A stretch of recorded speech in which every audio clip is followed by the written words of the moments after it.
Hello friends, welcome to the channel. A very good morning to all of you. In the last lecture we discussed about the bacteria and today we are going to study about the structure and the biological properties of the virus with special reference to the COVID-19.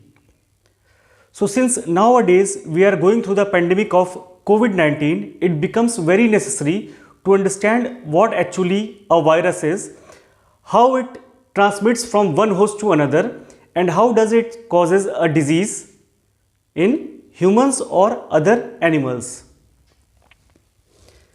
So starting up with the lecture, a virus can be simply defined as a submicroscopic infectious that replicate inside the living cells of an organism.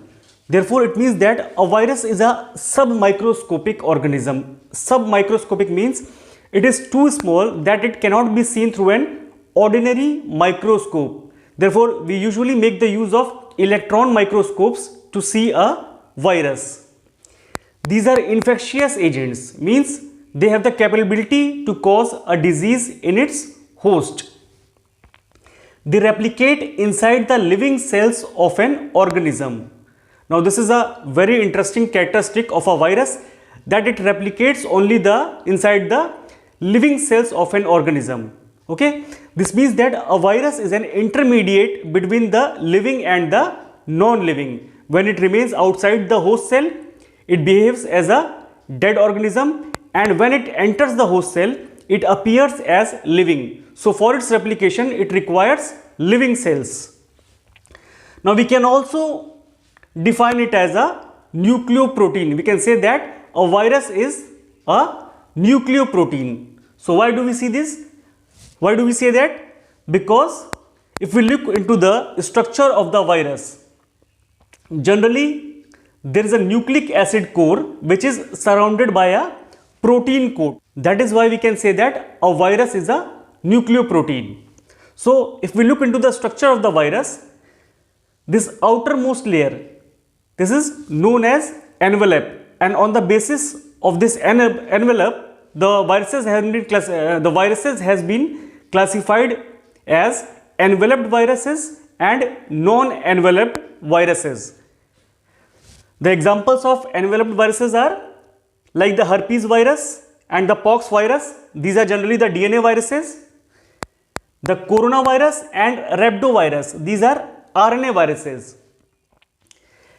The viruses which have envelope, they are called as enveloped viruses, and the virus which do not have envelope, they are called as unenveloped viruses.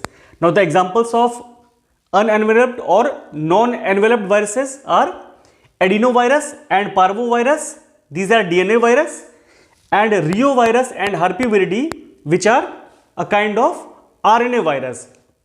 So this envelope, this is basically derived from the host cell membrane. This portion of the virus, that is the envelope, this is generally derived from the host cell membrane, and it consists of phospholipids and proteins from the host cell. But also it includes some viral glycoproteins. So if it is asked that how is the virus envelope made, so it is made up of the phospholipids and proteins from the host cell and various glycoproteins that are present from the virus. So it contains the components of both the virus and the host. Now inside the envelope lies a protein coat.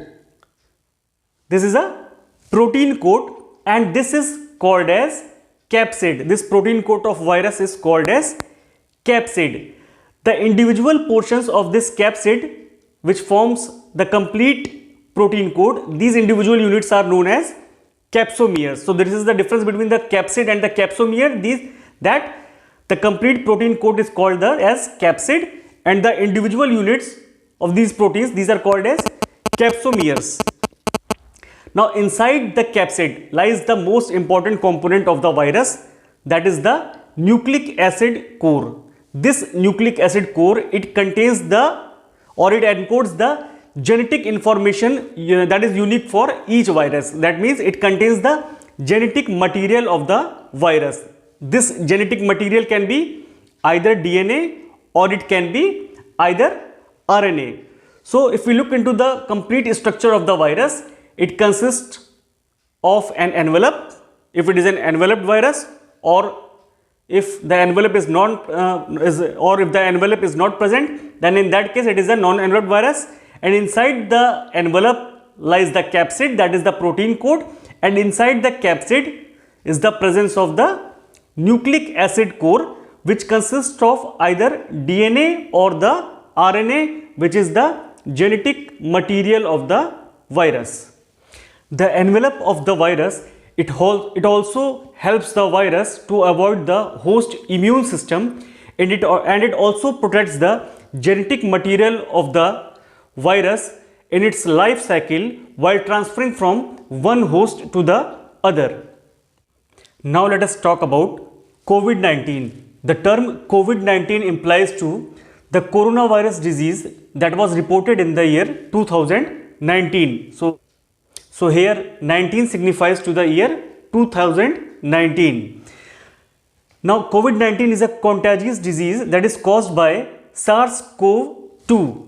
SARS-CoV-2 means severe acute respiratory syndrome coronavirus 2. The first case of COVID-19 was reported in Wuhan, China in December 2019.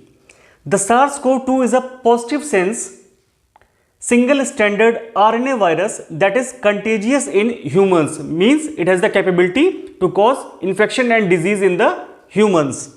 According to the United States National Institute of Health, it is a successor to the SARS-CoV-1 virus that was responsible for 2002 to 2004 SARS outbreak. You might be remembering that during the year 2002 to 2004 there was an SARS outbreak, and the causative agent responsible for this outbreak was the SARS-CoV-1 virus, that is severe acute respiratory syndrome coronavirus 1, and in the case of COVID-2 it is the SARS acute respiratory syndrome coronavirus 2.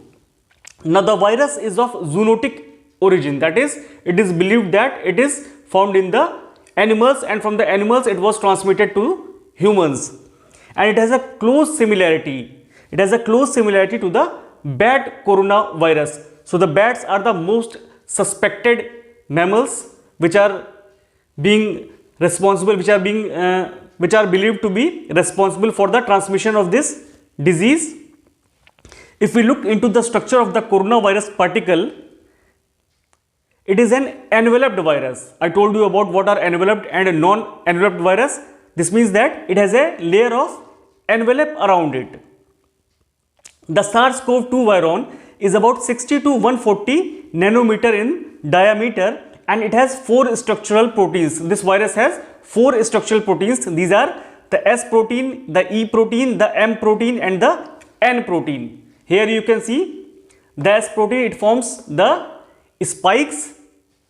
So this is the spike glycoprotein, the E protein, the membrane protein, and the N protein that holds the RNA genome. This is a RNA virus. Its genetic material is RNA. Now the N holds the RNA genome. This N protein holds the RNA genome, and the S, E, and M, these proteins create the viral envelope. The spike protein is responsible for allowing the viruses to attach and fuse with the host cell membrane. So it is supposed that these spikes, these are usually responsible for transmitting the viruses and allowing the viruses to attach and fuse to the host cell. That is why this virus is so contagious, because it has spikes in it. Now when we talk about the transmission of the virus, the transmission is usually airborne, like when someone sneezes and the droplets get suspended into the air or nearby, and when some other person comes in contact with it and it gets infected with the virus. If we talk about the symptoms of the disease, the common symptoms are fever, cough, loss of taste and smell. We all are now usually familiar with these symptoms. Sore throat, skin rashes, and there are many kinds of discolorations on the skin also. Difficulty in breathing. Now this sometimes becomes serious in case of the patients when they feel difficulty in breathing. Precaution and treatment. So till now there is no 100% sure treatment for the disease.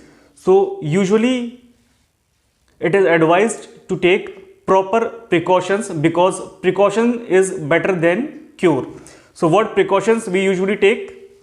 We make the use of masks, sanitizers, and vaccines are being administered on a very large scale so that the host may develop sufficient amount of antibody in his body to fight the infection. That's all for the day today. Thank you.